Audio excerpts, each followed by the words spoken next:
युद्ध के मैदान से आज सबसे बड़ा सवाल उठ रहा है कि क्या यूक्रेन झुकेगा या डटेगा। क्या 3 साल से चल रही ये जंग अब किसी समझौते पर पहुंचेगी या फिर दुनिया एक और बड़े टकराव की ओर बढ़ रही है। बर्लिन से आई तस्वीरें सिर्फ एक बैठक की नहीं बल्कि उस फैसले की आहट है जो यूरोप का भविष्य बदल सकता है। अमेरिका के दूत यूरोप के रेता और बीच में यूक्रेन, जहां शांति की हर बात जमीन से होकर गुजरती है। ज़ेलेंस्की का साफ संदेश है, शांति चाहिए लेकिन जमीन नहीं देंगे। रूस अपनी शर्तों पर अड़ा है और दुनिया सांस रोककर देख रही है कि क्या ये जंग रुकेगी या और भड़केगी। नमस्कार, मेरा नाम भावना सुखीजा है। इंडिया डेली के डिजिटल प्लेटफॉर्म पर आप सभी का स्वागत। और मैं हूं आपके साथ तान्या त्यागी। यूरोप एक बार फिर से इतिहास के उस मोड़ पर खड़ा है जहां से या तो शांति की राह निकलेगी या फिर युद्ध और ज्यादा लंबा और ज्यादा खतरनाक होता चला जाएगा। रूस यूक्रेन युद्ध को करीब 3 साल होने वाले हैं, लेकिन आज भी सवाल वही है कि क्या ये जंग थमेगी और अगर थमेगी तो किन शर्तों पर। आज की सबसे बड़ी खबर जर्मनी की राजधानी बर्लिन से है, जहां यूक्रेन के राष्ट्रपति ज़ेलेंस्की ने युद्ध खत्म करने को लेकर अपना रुख एक बार फिर दुनिया के सामने साफ कर दिया है। ज़ेलेंस्की का संदेश बिल्कुल साफ है, यूक्रेन शांति चाहता है, समझौता चाहता है लेकिन आत्मसमर्पण नहीं करेगा। उन्होंने साफ कहा कि यूक्रेन रूस के लिए अपनी जमीन नहीं छोड़ेगा। ये बयान ऐसे वक्त में आया है जब अमेरिकी राष्ट्रपति डोनाल्ड ट्रंप के दूत स्टीव विटकॉफ और उनके दामाद जेरेड कुशनगर बर्लिन पहुंचे हैं।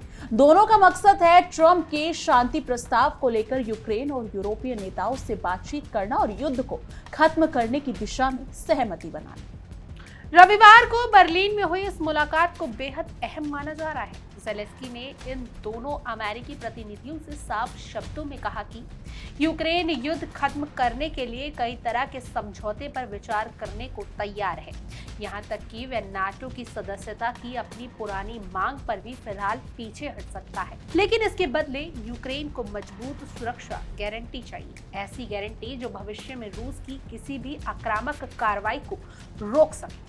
यानी यूक्रेन का कहना है कि अगर नाटो का दरवाजा फिलहाल बंद है तो कम से कम वैसी ही सुरक्षा व्यवस्था दी जाए जैसे नाटो देशों को मिलती है। ज़ेलेंस्की चाहते हैं कि अमेरिका और पश्चिमी देश यूक्रेन की सुरक्षा की जिम्मेदारी लें।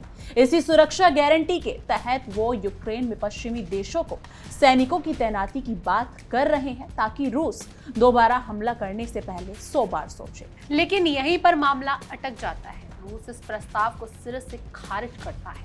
मॉस्को का साफ कहना है कि यूक्रेन में पश्चिमी सैनिकों की मौजूदगी सीधे तौर पर रूस के खिलाफ युद्ध की तैयारी मानी जाता है। यही वजह है कि शांति की कोशिशें बार बार किसी न किसी मोड़ पर फंस जाती है। अब बात उस सबसे संवेदनशील मुद्दे की है, यूक्रेन की जमीन। ज़ेलेंस्की ने साफ कहा है कि यूक्रेन अपनी जमीन रूस को देखने के पक्ष में नहीं है। उसका कहना है कि अगर आज जमीन छोड़ दी गई तो कल रूस और आगे बढ़ेगा। उनके मुताबिक ये सिर्फ यूक्रेन की नहीं बल्कि पूरे यूरोप की सुरक्षा का सवाल है। हालांकि ज़ेलेंस्की ने यह संकेत जरूर दिया है कि यूक्रेन मौजूदा सैन्य हालत को ध्यान में रखते हुए शांति समझौते पर विचार कर सकता है। यानी जिन इलाकों पर इस वक्त जिस देश का नियंत्रण है वही युद्ध रोकने की बात हो सकती है, लेकिन रूस इस फॉर्मूले से भी संतुष्ट नहीं है। रूस चाहता है कि यूक्रेनी सेना डोनेट्स्क के उन इलाकों से पीछे हटे जो अभी यूक्रेन के नियंत्रण में है। इतना ही नहीं, इस पूरे डोनबास क्षेत्र डोनेट्स्क और लुहानस्क पर अपना पूर्ण नियंत्रण चाहता है, जबकि हकीकत यह है कि रूस पहले ही डोनेट्स्क के करीब 80% हिस्से और लुहानस्क के लगभग पूरे इलाके पर कब्जा कर चुका है। डोनबास इस युद्ध का सबसे खून खराबा इलाका बन चुका है, जहां भीषण लड़ाइयां हुई हैं, शहर तबाह हो चुके हैं और लाखों लोग अपने घर छोड़ने को मजबूर हैं। इसके बावजूद यूक्रेन बचे हुए इलाकों को छोड़ने के लिए तैयार नहीं है, क्योंकि ज़ेलेंस्की ने रूस पर यह भी आरोप लगाया है कि वो शांति को लेकर गंभीर नहीं है। उन्होंने कहा है कि रूस लगातार यूक्रेन के ऊर्जा ठिकानों और जल संयंत्रों पर हमले कर रहा है। इन हमलों का सबसे बड़ा असर आम नागरिकों पर पड़ रहा है। सर्दियों के मौसम में बिजली और पानी की सप्लाई बाधित होने से लाखों यूक्रेनी नागरिकों को भारी मुश्किलों का सामना करना पड़ रहा है। ज़ेलेंस्की का कहना है कि अगर रूस सच में शांति चाहता है तो वह नागरिक बुनियादी ढांचे को निशाना नहीं बनाता। लेकिन यूक्रेन की मुश्किलें यही खत्म नहीं होती। अमेरिका और यूरोप के भीतर भी यूक्रेन को लेकर एक ऐसी सोच नहीं है। कुछ अमेरिकी नेता और कुछ यूरोपीय देश यूक्रेन को नाटो में शामिल करने के खिलाफ हैं। उनका मानना है कि इससे रूस के साथ सीधा टकराव और बढ़ सकता है।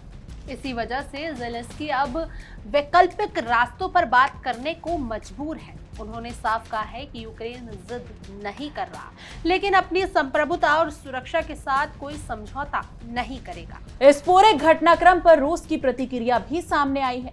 क्रेमलिन ने नाटो महासचिव मार्क रूट के उस बयान को गैर जिम्मेदाराना बताया है, जिसमें कहा गया था कि नाटो रूस के साथ युद्ध के लिए तैयार है। क्रेमलिन के प्रवक्ता दिमित्री पेस्कोव ने कहा कि इस तरह के बयान इतिहास से अनजान लोगों द्वारा दिए जाते हैं। उन्होंने द्वितीय विश्व युद्ध की तबाही का जिक्र करते हुए कहा कि ऐसे बयान दुनिया को एक बार फिर विनाश की ओर ले जा सकते हैं।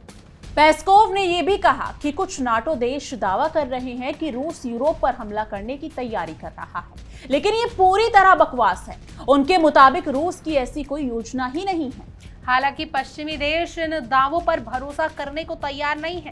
उनका कहना है कि यूक्रेन पर हमला ही इस बात का सबूत है कि रूस अपने पड़ोसियों की संप्रभुता का सम्मान नहीं करता है। अब सबसे बड़ा सवाल यही है कि बर्लिन में हुई ये बातचीत युद्ध रोकने की दिशा में कोई ठोस रास्ता निकाल पाएगी। सोमवार को स्टीव विटकॉफ, जेरेड कुशनर की जर्मनी के चांसलर फ्रेडरिक मर्च, ज़ेलेंस्की और अन्य यूरोपीय नेताओं से अहम बैठक होनी है। इसी बैठक से तय होगा कि ट्रंप का शांति प्रस्ताव आगे बढ़ेगा या फिर यूक्रेन रूस युद्ध और लंबा खींचेगा। फिलहाल तस्वीर बिल्कुल साफ है। यूक्रेन शांति चाहता है, लेकिन जमीन की कीमत पर नहीं। रूस शांति की बात करता है, लेकिन अपनी शर्तों पर। और अमेरिका और यूरोप इन दोनों के बीच संतुलन साधने की कोशिश कर रहा है। युद्ध रुकेगा या फिर और भड़केगा, इसका जवाब आने वाले दिनों में मिलेगा। लेकिन इतना तय है कि यूक्रेन की जमीन, उसकी संप्रभुता और पूरे यूरोप की सुरक्षा तीनों इस जंग के केंद्र में है।